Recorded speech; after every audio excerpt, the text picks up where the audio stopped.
paz do Senhor, meus irmãos.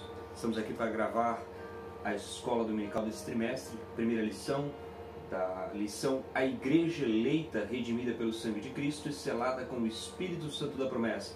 Lição comentada pelo pastor Douglas Batista, uma lição abençoada, falando da Igreja do Senhor, com base na carta aos Efésios.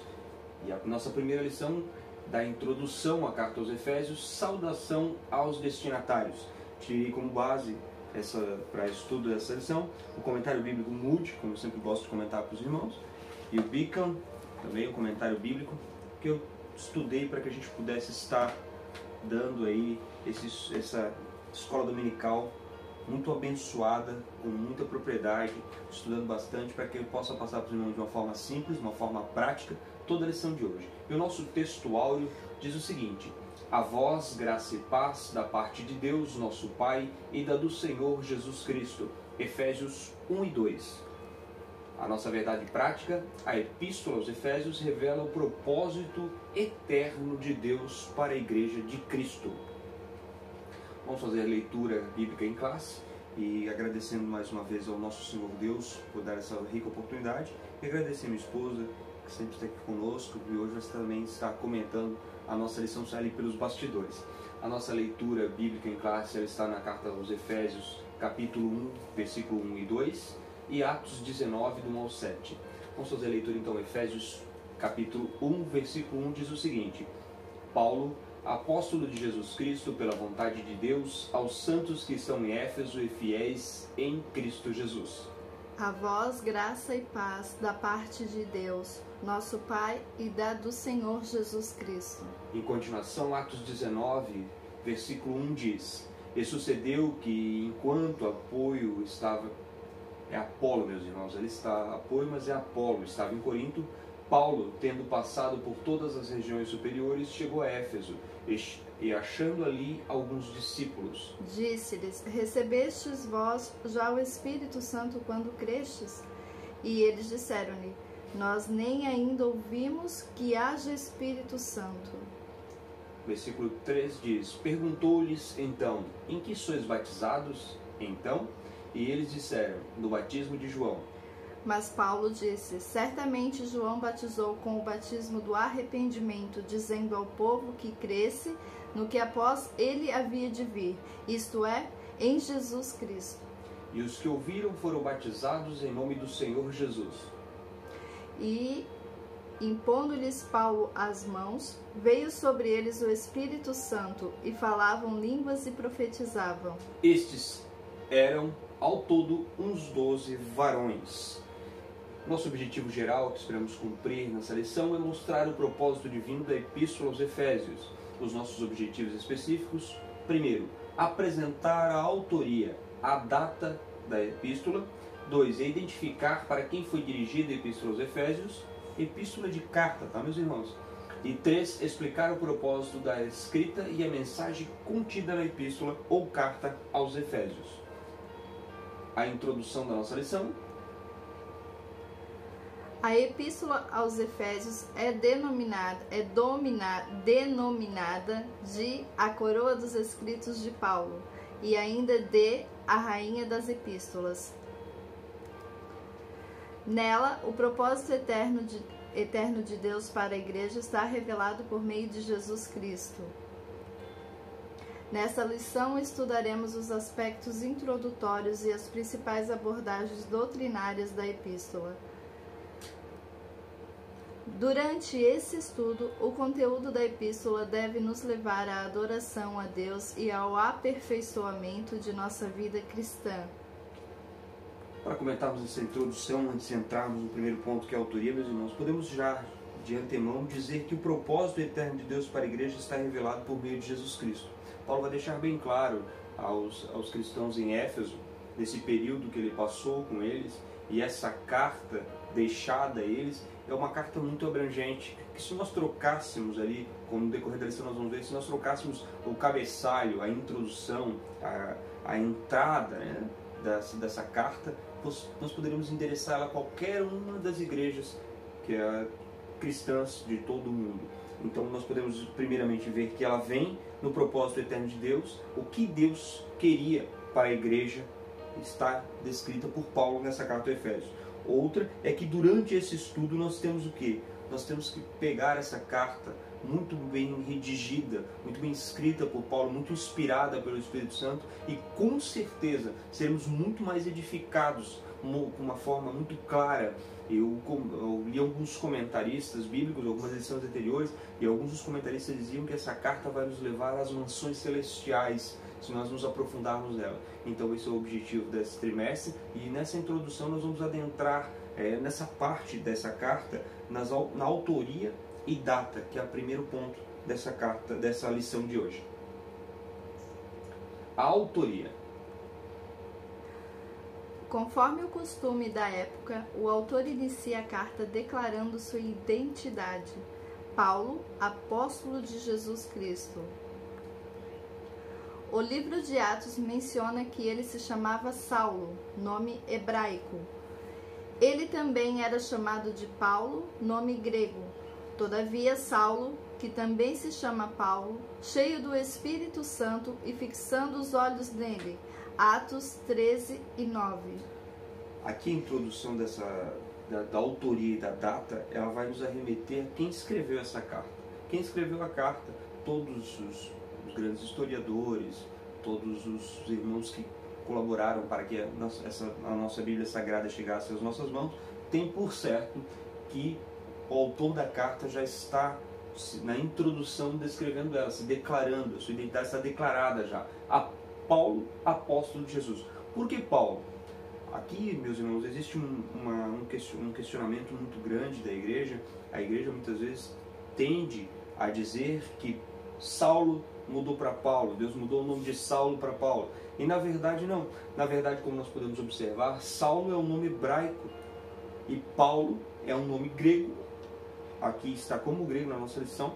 É o nosso autor dos slides, a EBD em foco, né? .com.br, ela colocou como grego, mas também sabemos que é romano. Então, o nome Paulo vem do romano. Paulo, romano, Saulo, hebraico. Paulo, na verdade, era Saulo. Saulo era judeu e também tinha nacionalidade romana. Sua família usou essas duas nacionalidades, tanto judia quanto romana. Então, Saulo é Paulo. Deus não mudou o nome de Saulo para Paulo. A vida de Paulo e de Saulo sim foi mudada. De Saulo para Paulo houve uma grande mudança. Ele teve um encontro com Jesus. E muitas vezes é confundido isso, dizendo que Deus mudou o nome de Saulo para Paulo. Na verdade, não. Na verdade, ele usou esses dois nomes. Crê-se que ele usou isso, até no decorrer da lição a gente vai notar isso, que ele usou esse nome Paulo porque acreditou que era mais fácil de falar aos gentios. Saulo era já conhecido como, no próximo tópico da lição, já vou meditar, o próximo tópico da lição já vai nos explicar o porquê que ele deixou de Saulo para Paulo. Pode dar continuidade para a gente? Provavelmente seu nome era uma homenagem a Saul, o primeiro rei de Israel. Eles pertenciam à mesma tribo, e depois pediram um rei, a Deus lhes deu por 40 anos, a Saul filho de Cis, homem da tribo de Benjamim. Atos 13, 21. Circuncidado ao 8º dia da linhagem de Israel, da tribo de Benjamim, hebreu de hebreus, segundo a lei, fui fariseu. Filipenses 3 e 5. Então nós vamos ver que a origem do nome Saulo vem de Saul. Tanto Saulo ou Paulo e Saul eram da tribo de Benjamim. E Paulo, quando escreve a sua carta aos Filipenses, ele vai dizer: eu, Paulo, ou Saulo, circuncidado ao 8º dia, da linhagem de Israel, da tribo de Benjamim, hebreu de hebreus, segundo a lei, fui fariseu. Então, a autoria da carta de Efésios é de Saulo, em hebreu, e Paulo, em romano. Mesmo Saulo, mesmo Paulo. Duas pessoas com dois nomes, que também era muito comum naquela época, as pessoas terem dois nomes. Vamos dar continuidade à nossa lição? Assinatura apostólica. Nas 13 cartas de sua autoria, o apóstolo se identifica como Paulo, nunca como Saulo. Epístolas paulinas: Romanos, 1º e 2º Coríntios, Gálatas, Efésios, Filipenses, Colossenses, 1ª e 2ª Tessalonicenses, 1 e 2 Timóteo, Tito e Filemão. Provavelmente por considerar o nome mais apropriado para evangelizar o mundo gentílico, porque convosco falo, gentios, que, enquanto for apóstolo dos gentios, exalto o meu ministério. Romanos 11 e 13. Como havíamos comentado, Paulo sempre se denominando Saulo, se denominando Paulo. Ele sempre usou Paulo para evangelizar. Ele achava isso mais afável, talvez entrasse melhor no mundo gentílico. Então ele próprio escreve também a Romanos, porque convosco falo, gentios, que enquanto for apóstolo dos gentios, exalto o meu ministério. O ministério de apóstolo de Cristo, o ministério ao qual ele foi chamado. Nós vamos dar continuidade na nossa lição. Gostaria de fazer menção que o nome Saulo, em hebraico, significa solicitado. E Paulo, por sua vez, significa pequeno. Então, talvez ele usasse também, alguns historiadores atribuem que Paulo usasse esse nome Paulo por pequeno, por se achar o menor dos apóstolos. Outro detalhe relevante é a reivindicação da sua autoria ou autoridade apostólica. Paulo, apóstolo de Cristo, pela vontade de Deus, aos santos e fiéis em Cristo Jesus que estão em Éfeso. Efésios 1 e 1. Isto é, não escolhido por homens. Paulo, apóstolo enviado, não da parte de homens, nem por meio de pessoa alguma, mas por Jesus Cristo e por Deus Pai, que o ressuscitou dos mortos. Gálatas 1 e 1. Paulo, meus irmãos, como nós vamos ver, ele sempre se colocou debaixo da vontade de Deus. Muitos hoje se autodenominam apóstolo, e são apóstolo, e apóstolo para cá e apóstolo para lá, enquanto que Paulo se denomina apóstolo, que apóstolo significa enviado. Então Paulo foi enviado por Jesus Cristo, mas sempre não pela vontade dos homens. Paulo sempre deixou muito claro isso. Nunca se igualou aos demais apóstolos, sempre se considerando o menor, por isso usava Paulo, que é pequeno, e ele sempre deixou muito claro que pela vontade de Deus, depois daquele encontro lá em Tarso, ele foi chamado por Jesus, foi comissionado por Jesus. Então ele fazia muita questão de dizer que a autoria apostólica dele, a assinatura apostólica dele, ele recebeu corroborada por Jesus Cristo e pela vontade de nosso Deus e Pai, o Senhor de Israel. Continuidade da nossa lição. Uma epístola da prisão. A epístola foi escrita no período em que Paulo se encontrava preso em Roma. Ele se identifica como o prisioneiro de Jesus Cristo, 3 e 1. O preso do Senhor, 4 e 1. Embaixador em cadeias, 6 e 20. Paulo, todos nós sabemos que Paulo escreveu essa carta aos Efésios, como também a própria carta aos Filipenses, Colossenses e Filemão. Essas 4 cartas elas foram escritas na prisão. Paulo escreveu elas na prisão, e Paulo sempre fez muita questão de não deixar os irmãos entristecidos, os irmãos envoltos, comovidos por ele estar na prisão. Então ele sempre nunca se colocou debaixo de mãos humanas. E isso é demonstrado em Efésios 3:1, onde ele diz que ele era prisioneiro de Jesus Cristo. Nunca prisioneiro de Roma, nunca prisioneiro de Israel, mas prisioneiro de Jesus Cristo. Em Efésios 4:1 ele diz que ele é preso do Senhor. Em Efésios 6 e 20 ele vai dizer que ele é embaixador de cadeias. Por passar por tantas cadeias, ele já dizia que era embaixador de cadeias. Paulo nunca se deixou abater, mesmo preso, ele sempre passou os irmãos em Éfeso, passou os irmãos em Colosso, passou os irmãos em Filipe, e passou aquela carta endereçada a Filemão, sempre dizendo a eles: eu estou aqui não pela vontade do homem, mas sou prisioneiro de Jesus. Por Jesus eu estou aqui. Não que Jesus o tenha aprisionado, mas as pessoas o aprisionaram por levar a mensagem de Jesus. Em continuidade da nossa lição. Isso indica que era uma carta enviada do cárcere. Por essa razão, ela integra o rol das epístolas da prisão redigidas aos Efésios, aos Filipenses, aos Colossenses e a Filemon. A data da nossa carta aos Efésios, tópico 1:4. De acordo com Atos, após realizar 3 viagens missionárias e implantar igrejas na região do Mediterrâneo, Paulo esteve em prisão domiciliar por cerca de 2 anos entre 60 e 62 depois de Cristo, aproximadamente, Atos 28 e 30. A partir dessa premissa, a data provável da redação da Epístola aos Efésios ocorreu por volta de 61 e 62 depois de Cristo,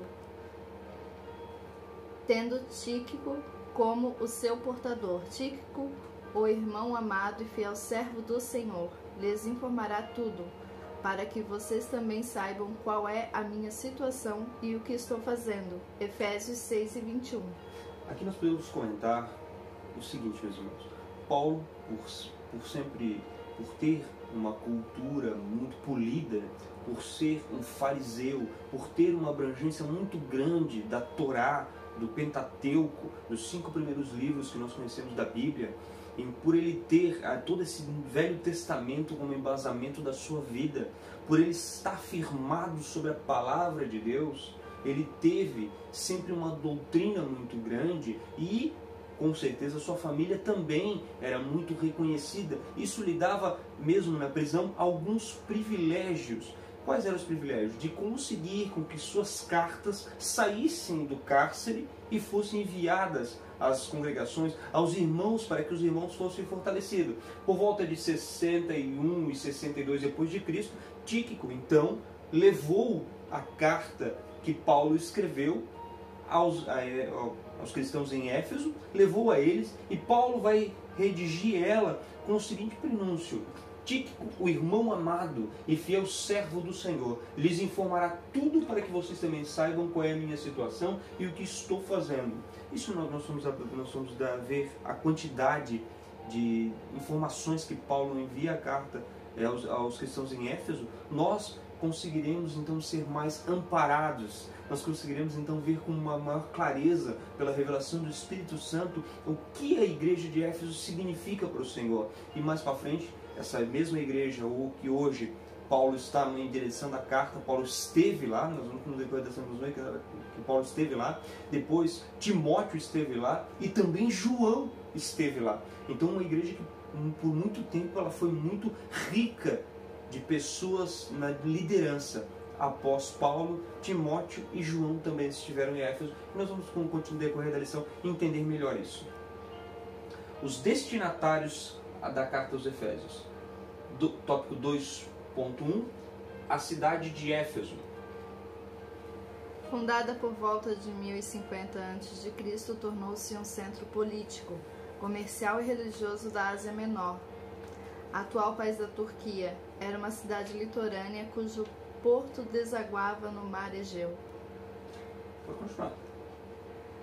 Sua rua principal era pavimentada em mármore com colunas trabalhadas em ambos os lados. Era considerada uma metrópole com cerca de 500 mil habitantes. Tinha o maior anfiteatro do mundo, com capacidade para 25 mil espectadores. Próximo dali ficava o estádio com a pista de corridas e a arena onde ocorriam as lutas entre animais selvagens.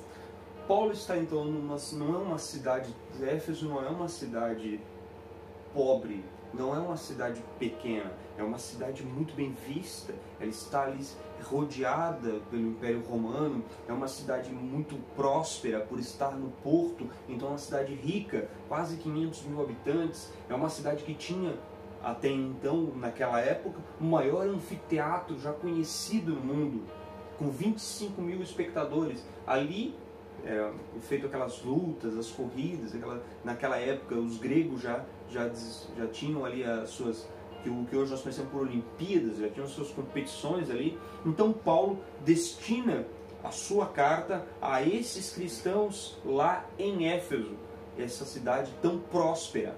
Vamos continuidade? O 2.2, a religiosidade em Éfeso. A cidade abrigava o templo de Ártemis, Diana, a deusa da fertilidade, construído em mármore. A economia da cidade dependia dos milhares de turistas que a visitavam. Sua maior fonte de renda era o comércio de nichos de prata vendidos no templo, razão pela qual seus moradores ficaram alarmados com a pregação de Paulo contra a idolatria.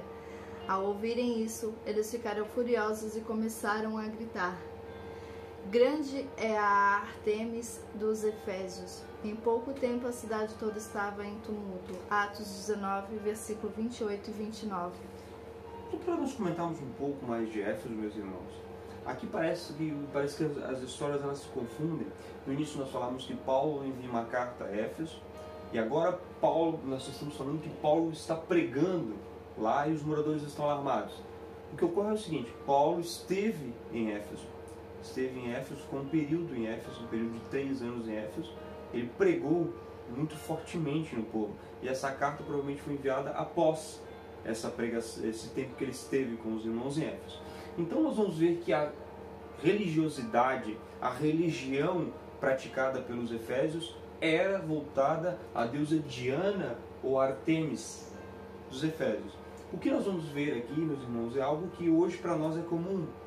Imagem, casinhas com imagens, e esses nichos que eram vendidos, esses nichos de prata que eram vendidos lá nessa época em Éfeso, não nada mais são que isso. São imagens, como se fosse uma casinha onde dentro dela tivesse uma mini deusa Diana, deusa com letra minúscula, porque na verdade o único objetivo dessas imagens era venda, era arrecadar dinheiro, porque nós mesmos sabemos que o Deus a qual eu e você servimos é o Deus que tudo pode, o Deus que não precisa que nós idolatremos imagens, o Deus que Paulo vai pregar ali para os efésios, e eles vão entrar em grande tumulto. Paulo acaba quebrando economicamente o comércio do povo de Éfeso.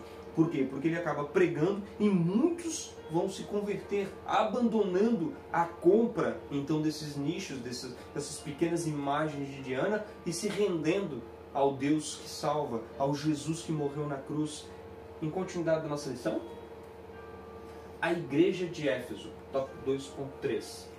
Paulo evangelizou a cidade e seus arredores durante 3 anos. Por isso, vigiem. Lembre-se de que durante 3 anos jamais cessei de advertir a cada um de vocês disso, noite e dia, com lágrimas. Atos 20 e 31. Quando chegou a Éfeso, o apóstolo encontrou 12 discípulos, os quais batizou nas águas e conduziu a receber o batismo no Espírito Santo. Atos 19, 5 ao 7. Aqui nós... Só um pouquinho mais. Em seguida evangelizou os judeus na sinagoga por um espaço de 3 meses. Atos 19 e 8. E como alguns judeus resistiram ao evangelho, voltou-se para os gentios pregando num salão alugado na escola de Tirano. Atos 19 e 9. Em Éfeso, Deus usou Paulo poderosamente e a igreja crescia. Atos 19 e 12. Pois até os lenços e aventais do apóstolo foram usados para curar os enfermos e expulsar demônios.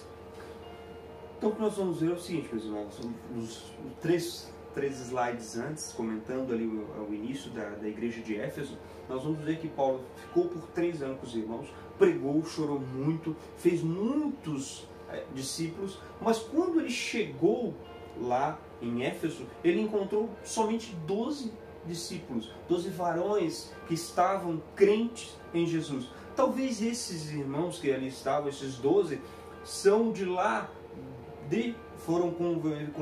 conheceram João o Batista e lá foram convertidos e retornaram para Éfeso. Porém, eles conheciam somente o batismo, porém não eram batizados.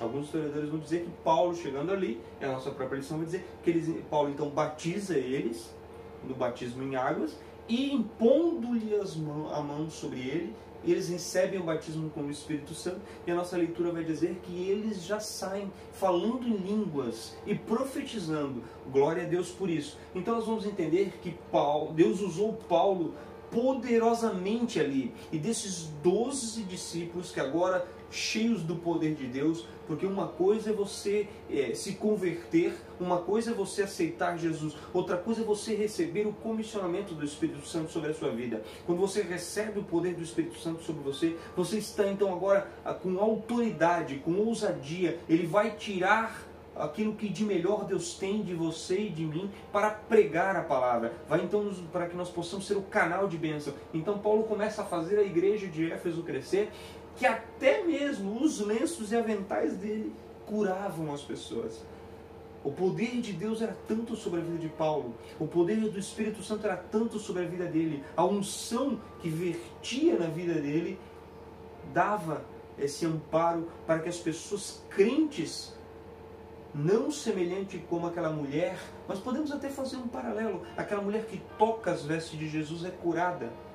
Mesma forma, a mesma ação, o mesmo poder de Deus que estava nesse toque dessa mulher, agora ao tocar esses lenços, esses aventais que então o apóstolo Paulo tinha, as pessoas eram curadas. Não pelo poder de Paulo, mas pelo poder que estava sobre a vida dele, o poder do Espírito Santo que hoje também está na nossa vida, na minha e na tua. Então nós temos sim o Pentecostes conosco, o Espírito Santo que faz, que ainda opera, que ainda derrama dos seus dons sobre a vida das pessoas. Então nós podemos ver que enfermos eram curados e demônios eram expulsos simplesmente pela unção que havia nos utensílios de Paulo, avental ou lenço. Continuidade da nossa lição. Grandes líderes da igreja também passaram por Éfeso. Apolo ministrou ali e foi instruído por Priscila e Áquila. Atos 18, do 24 ao 28. Timóteo também foi designado para pastorear na cidade. 1 Timóteo 1 e 3. Segundo Irineu, 130 a 202 d.C., bispo grego do primeiro século, o apóstolo João também liderou a igreja. Como nós tínhamos comentado anteriormente, João esteve lá. João vai escrever lá na ilha de Patmos, ele vai falar sobre a igreja de Éfeso. Até depois nós vamos fazer a leitura dessa passagem bíblica que está no livro de Apocalipse, onde João vai falar com a igreja de Éfeso. Então nós vamos ver que Timóteo esteve lá, firme esquecido de Apolo também esteve por lá, e da própria Priscila e Áquila também estiveram pela igreja. Então as lideranças comissionadas por Paulo, os discípulos de Paulo, então estiveram lá. No outro slide, eu não fiz comentário, meus irmãos, vai citar ali a escola de Tirano. A escola de Tirano foi um episódio muito importante da pregação de Paulo na carta aos Efésios, pois Paulo encontra então esse cidadão que a gente não tem muita informação sobre ele, Tirano, e ele tem uma escola. Alguns dizem que é uma sala, um local onde ele ensina as pessoas. Então ele ensina num período. Alguns historiadores dizem que das 11, no horário mais fresquinho da sala, ele ensina as pessoas, e após isso ele cede, ele aluga a Paulo. E Paulo então passa a discipular ali os discípulos dele em Éfeso, outros cristãos em Éfeso. Então o que acontece ali? É uma escola. Paulo começa agora a comissionar. Paulo, depois de ensinar para eles sobre o batismo do arrependimento, o batismo por João, ele ensina do batismo de Jesus, e ele ensina também do comissionamento pela imposição das mãos, recebem o poder do Espírito Santo. Paulo vai criando, vai colocando sobre eles um pouco mais de conhecimento, para que eles possam então também continuar firmando a igreja de Éfeso. E quando João endereça uma de sua carta lá em Apocalipse, ele vai falar, no capítulo 2, ele vai dizer: escreve ao anjo da igreja que está em Éfeso, isto diz aquele que tem na sua destra as 7 estrelas, que anda no meio dos 7 castiçais de ouro. Eu sei as tuas obras, e o teu trabalho, e a tua paciência, e que não podes sofrer os maus. E pusestes à prova os que dizem ser apóstolos e o não são, e tu os achaste mentirosos. E sofrestes e tem paciência, e trabalhastes pelo meu nome e não te cansastes. Aí João faz uma advertência: tenho, porém, contra ti que deixastes o teu primeiro amor? Ou seja, quando Paulo passou por lá e ficou esse período de 3 anos, Paulo fez muitos discípulos, converteu muitos irmãos na cidade de Éfeso, quebrou economicamente o templo de Diana, quebrou o comércio de idolatria que havia em Éfeso. Agora Paulo então implanta, traz a igreja fortalecida, e a obra que João vai dizer aqui, que agora ele lembra que Jesus está dando essa mensagem, essa revelação a João. João está escrevendo que as obras do povo, dos cristãos em Éfeso, foi muito grande. Ou seja, essa igreja se tornou muito conhecida.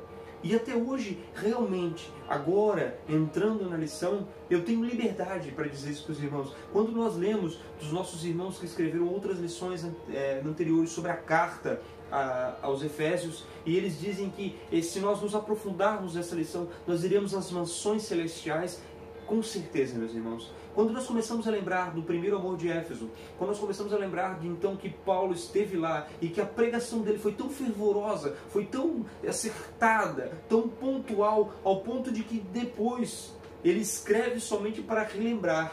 E João vai corroborar, vai dizer o seguinte, lá na ilha de Patmos, na Revelação, ele vai dizer que eles, o que eles fizeram? Eles expuseram os falsos apóstolos, os falsos profetas, os falsos doutrinadores. Por quê? Porque eles estavam embasados na Bíblia Sagrada, porque eles estavam embasados na Bíblia, na Palavra de Deus para o nosso tempo. Meus irmãos, eu quero fazer aqui um parêntese muito pontual, e que nós não podemos deixar que entre na nossa igreja, que é achar que o Velho Testamento hoje, ele não tem tanta informação. Todo mundo só quer falar de Jesus, quer falar dos milagres de Jesus. Amém. É lindo falar dos milagres de Jesus. É lindo falar do poder do Espírito Santo na igreja de Atos, em Efésios. Mas nós temos que pegar o Velho Testamento e dizer que o Velho Testamento é a base sólida. No Velho Testamento, sim, nós vemos já a presença do Messias, nós vemos já a doutrina da igreja. Nós não podemos separar, mas aqui não vale mais, porque Jesus agora veio,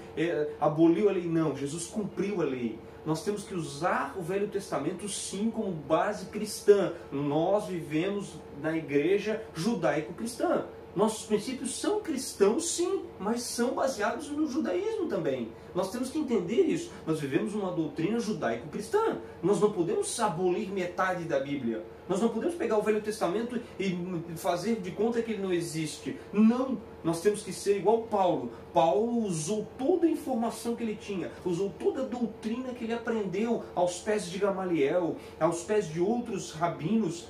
O que ele faz agora? Ele coloca isso para fora. Ele começa a estudar as cartas anteriores e começa a ver a presença de Jesus. Aleluia por isso. Nós não podemos deixar que nesse tempo em que as pessoas só querem pregar os milagres, só querem pregar as coisas que trazem conforto e esperança, e acabam deixando a doutrina bíblica, aquilo que nos dá alicerce, aquilo que nos dá a base, aquilo que é a pedra fundamental, juntamente com Jesus Cristo, a palavra de Deus, também está no Velho Testamento, meus irmãos. Nós temos que trazer isso à memória, trazer para hoje, fazer com que as pessoas entendam que a Bíblia é um livro só. Tem Velho e tem Novo Testamento, sim, porém os dois se fundam em um só, o livro sagrado, a voz de Deus, a palavra de Deus. Continuidade da nossa lição? Só para colocar aqui, quando nós vamos para o Novo Testamento, né, que falamos de Jesus, nascimento, a vida, a morte e ressurreição. Amém. E esquecemos o Velho Testamento, nós estamos esquecendo de onde Jesus veio, do início de tudo. A história da humanidade começa no Velho Testamento. Sim, o princípio da criação é o Velho Testamento. Paulo vai dizer também na carta aos Romanos, ele vai dizer que tudo aquilo que foi escrito foi deixado para nosso entendimento, para nosso conhecimento. Ou seja, se Jesus diz o quê? O que Jesus diz? Jesus diz que ele não veio abolir, ele veio cumprir. O próprio Satanás usa a palavra de Deus, ele usa os 10 mandamentos quando ele diz a Jesus: joga-te daqui. Ele cita os salmos dizendo que os anjos o pegariam, não deixariam que ele caísse. Então, o próprio Satanás usa da palavra de Deus, o conhecimento de Deus já vem de muito antes de Paulo, muito antes do próprio Jesus. Jesus está em todo o decorrer da Bíblia, ele não está somente no Novo Testamento. Uma coisa que eu sempre friso, que eu gosto sempre de deixar muito claro, meus irmãos, às vezes parece escandaloso falar dessa forma. As pessoas tendem a querer falar somente das coisas esperançosas, daquilo que tira a angústia do povo, daquilo que tira a aflição. É lindo falar disso? É, mas isso também está lá no Velho Testamento. Não posso falar da história mais linda do Velho Testamento? Qual seria a tua história mais linda do Velho Testamento? A minha é o povo israelita sendo livre, é José na prisão. Tem outras, é Ruth, é Noemi, juntas ali, próprio Jacó. Qual outra? Sansão, Salomão, com a sua sabedoria. Então nós temos lindas histórias ali que nos dizem como o povo de Deus sobreviveu. O nosso pai na fé, Abraão, o sacrifício que ele iria fazer de seu filho sobre aquele altar feito. O próprio Elias demandando descer fogo do céu. O Elias orando e não chovendo sobre a terra. Será que Deus ia deixar tudo isso para trás? Agora só queria então que nós pegássemos o Novo Testamento e seguíssemos agora a doutrina então agora da prosperidade. Você vai semear, quem semeia pouco, também pouco colherá. Não, meus irmãos, nós não podemos usar parte da Bíblia, nós não podemos usar uma coisa que vem muito agora, vem muito ao nosso tempo, a teologia tem trazido muito isso para nós, que é a interpretação dos textos. Então agora nós vamos pegar metade da Bíblia e vamos interpretar do nosso jeito, da forma que eu quero te passar. Então eu quero te fazer doar, eu quero te fazer ofertar, então eu vou pegar e vou usar um versículo específico do Novo Testamento, abolindo tudo para trás. Quem sou eu? Quem sou eu para mudar? Não posso, eu não posso. Ninguém que faz isso está realmente pregando a verdadeira palavra de Deus, ensinando a verdadeira palavra de Deus. Nós temos que ser muito responsáveis, que Deus nos dê temor, que Deus tenha misericórdia daqueles que abolem, daqueles que tiram um pouco da palavra do Senhor, que esquecem por minutos, por segundos que sejam, que ela é única, ela é uma palavra só. Glória a Deus pela Bíblia Sagrada, meus irmãos. O tópico 2.4, a saudação epistolar. Paulo os cumprimenta com as palavras graça e paz, 1 e 2. Uma expressão que lembra o favor gratuito e imerecido de Deus, salvos pela graça. Quanto aos destinatários, a maioria dos intérpretes considera que a epístola era uma carta circular, destinada aos cristãos de maioria gentílica das muitas igrejas da Ásia. Meus irmãos, nós podemos comentar esse ponto, é muito lindo. Paulo, então, ele cumprimenta com as palavras graça e paz. Não é paz antes de graça, porque só tem paz se você tiver a graça de Deus sobre a tua vida. Outra coisa, é graça e não é de graça, porque foi paga por um sangue muito precioso, o sangue do nosso Salvador. Então Paulo vai dizer o quê? Ele vai falar graça e paz. Ele está saudando o povo cristão em Éfeso. Como a gente já havia comentado, ela é uma carta circular. É uma carta que poderia ser trocada. O nome dela poderia simplesmente mandar, poderia ser a Corinto, poderia ser a Filipenses, poderia ser hoje a Camboriú, poderia ser ao Brasil. Essa carta ela é muito ampla, ela não é uma carta direcionada especificamente a um povo como algumas das cartas, mas ela é direcionada aos cristãos. Então até hoje ela ainda é evocada no nosso meio como a carta mais linda. O próprio nosso comentarista ele vai dizer aqui no começo da lição, vai dizer que ela é a rainha das epístolas, ela é a coroa dos escritos de Paulo. É uma carta muito completa, é uma carta que tem um conteúdo muito lindo. Hoje com a teologia a gente consegue separar ela em duas partes. Na primeira parte vamos falar das gloriosas declarações teológicas a respeito da redenção, e na segunda parte as instruções práticas para a igreja e para os crentes. Ou seja, primeiro Paulo exalta Deus, exalta Jesus, que faz ali a nossa parte de redenção, traz aos cristãos em Éfeso e para nós também como Jesus redimiu a igreja. Depois ele vai falar o que nós precisamos fazer para continuar recebendo esse favor gratuito e imerecido de Deus. É uma carta maravilhosa, meus irmãos. Se você tiver a oportunidade de fazer a leitura dessa carta, é uma carta aos Efésios, eu tive a oportunidade de ler alguma parte agora com essa lição, né? A gente acaba se empolgando, já li uma parte, mas é uma carta que precisa um pouco mais de nós. Essa lição ela vai trazer sim uma grande luz à carta dos Efésios, mas com certeza não é uma obra inacabada, pois o Espírito Santo vai revelando, vai trazendo, e eu acho muito lindo, isso ficou cravado na minha memória. Ficou gravado mesmo. Eu lembro de uma parte de uma lição anterior que eu li, antiga, onde o irmão que escreveu, eu não me recordo agora o nome do irmão, não quero citar para não errar o nome do comentarista, mas ele diz que se nós olharmos a carta, glória a Deus por isso, o Espírito Santo nos leva às mansões celestiais. Muito lindo mesmo. Então, como a gente já havia falado, dá para trocar o nome, vai ser uma carta singular.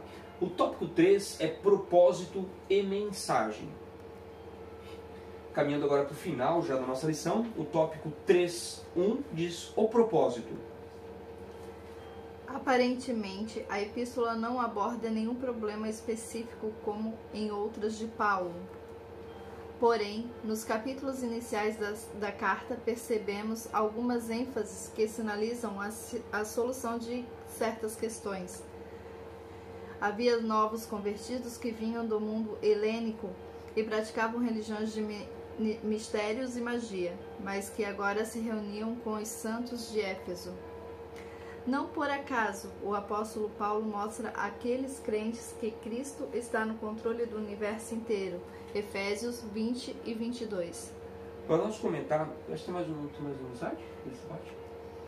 Também é possível perceber outro tipo de ênfase do apóstolo. O passado daqueles cristãos era marcado pela imoralidade e bebedeiras. Mais uma vez, salvos pela graça, eles deveriam adotar o novo estilo de vida em Cristo. Efésios 2, de 1 a 10. Destaca-se ainda uma preocupação com a unidade e a paz entre judeus e gentios cristãos, enfatizadas pelo plano universal da redenção para ambos.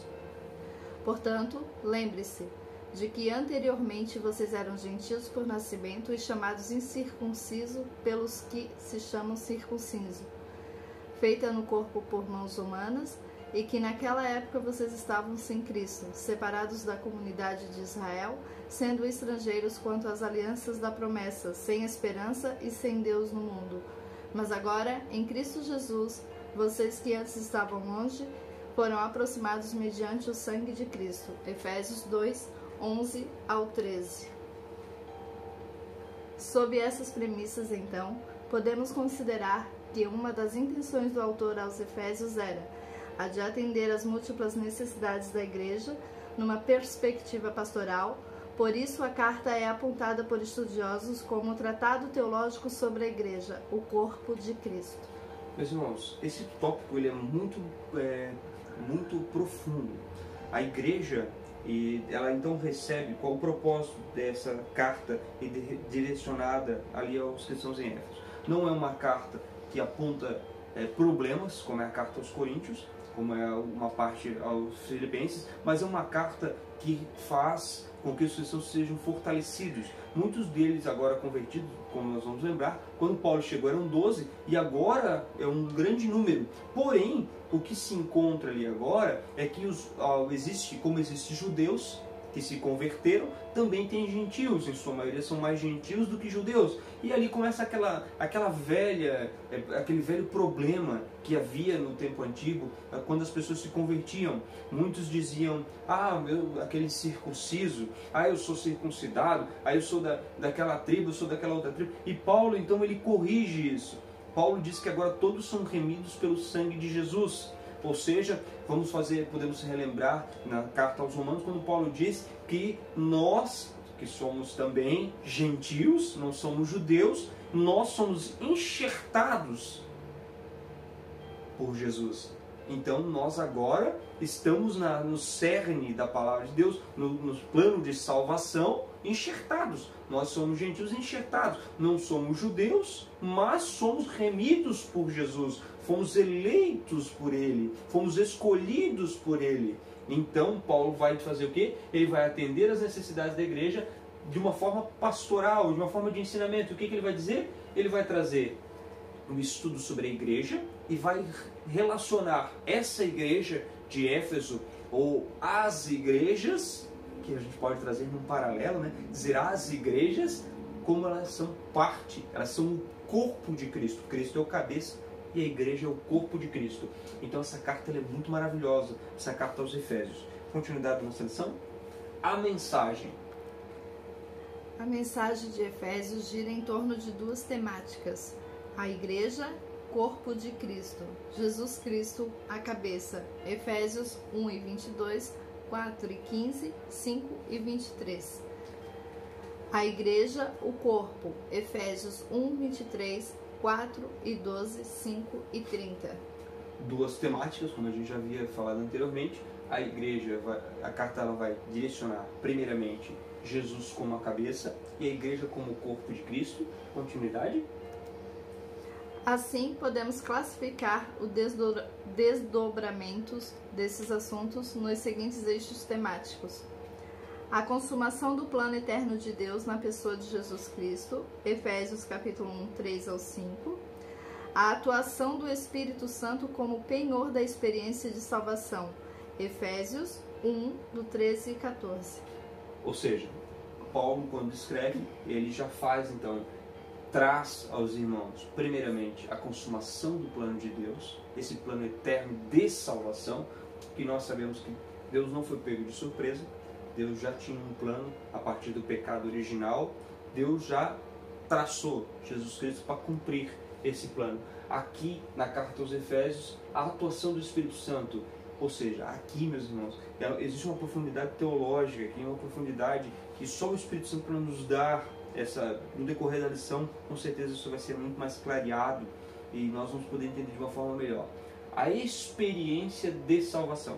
O Espírito Santo ele vai nos trazendo à mente, vai nos revelando por intermédio de Jesus Cristo como nós poderemos nos aproximar cada dia mais do plano de salvação para nós proposto. Para nós entendermos essa experiência da graça, meus irmãos. Porque se nós hoje fôssemos explicar como é que nós somos salvos, como é que você foi salvo? Como é que eu fui salvo?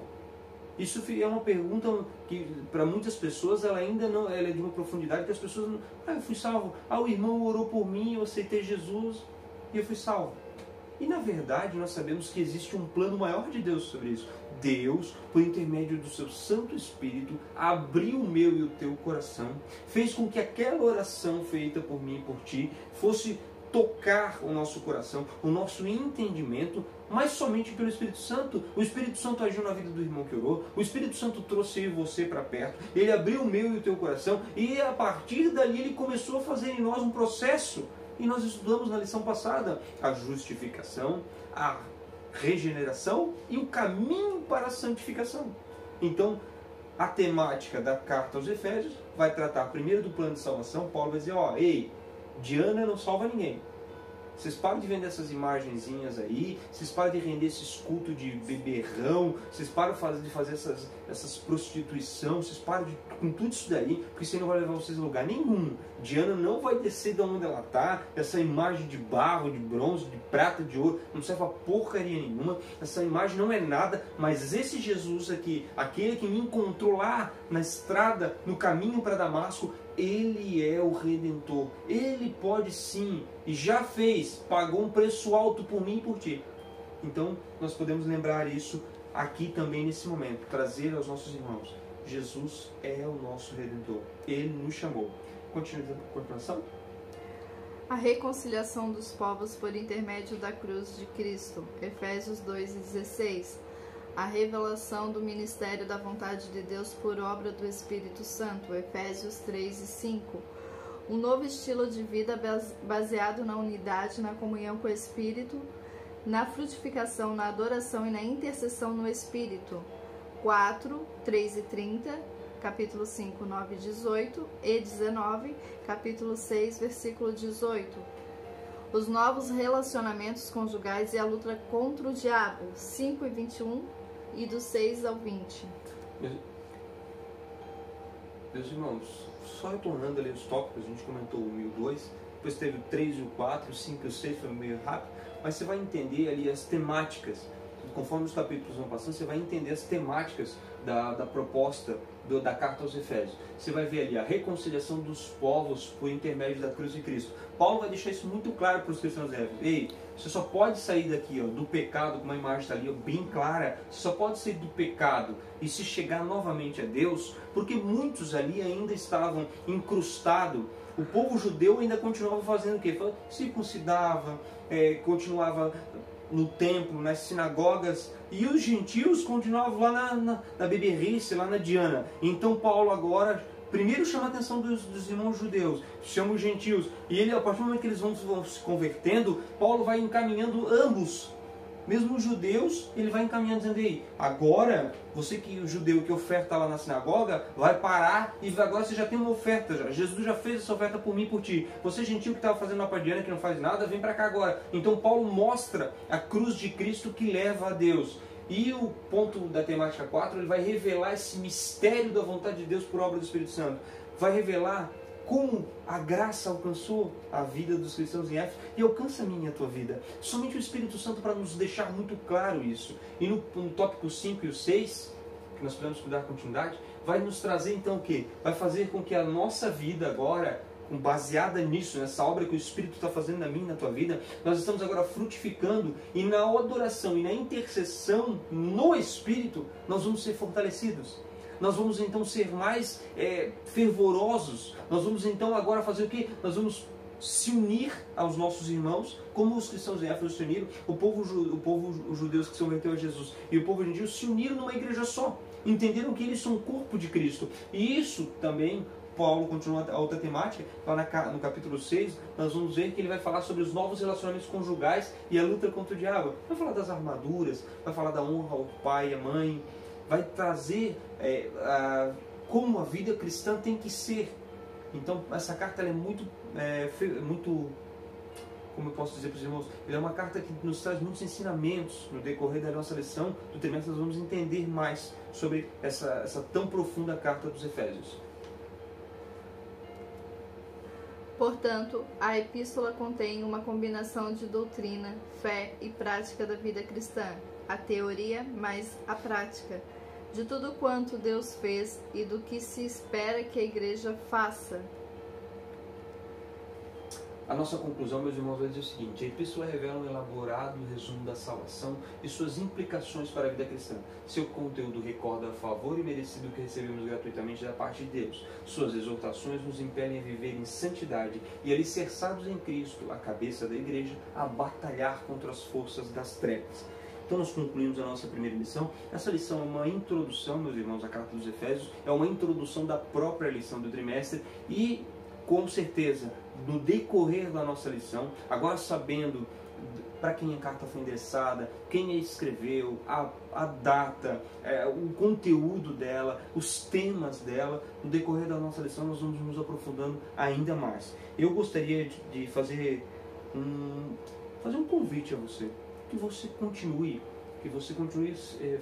vendo as outras lições da escola dominical, dessa lição desse trimestre, que você caminhe juntamente conosco para conhecer mais a igreja eleita. Essa igreja é eu e você. Essa igreja que o Senhor Jesus morreu na cruz, somos eu e você.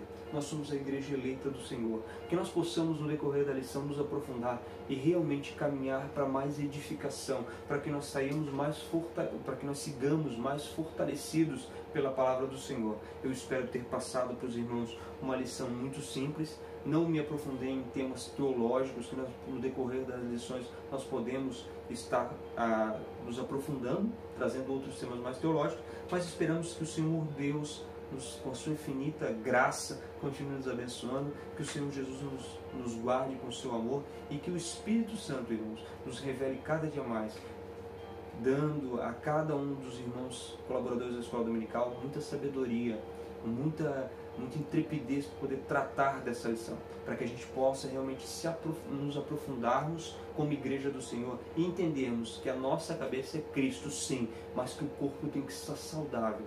Que você entendamos isso. O nosso corpo, o corpo de Cristo, tem que estar saudável, alimentado pelo bom alimento que provém do Espírito Santo. Que Deus abençoe e até a próxima lição com a graça do nosso Senhor Jesus Cristo.